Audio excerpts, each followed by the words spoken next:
If you want to create a folder on the home screen on Samsung Galaxy Z Flip 8, what you can do is you can, for example, press and hold your finger on the first app that should be in a folder. So let's say I'm going to choose this one, and then we can drag and drop it on top of another app. And there we go. Now the folder has been created. We can tap over here on this field to set up the name of that folder, and you can also use this plus button to include even more apps into that folder.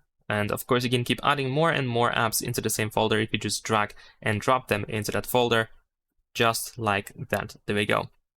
Of course, besides that, we should be able to create a folder by selecting an app first. So if I press and hold my finger on this app over here, then you should be able to find the select button. And then we can select multiple apps at once. So let's say I'm going to choose these 3 apps, and we can tap on create folder, and we can easily create a folder like that as well.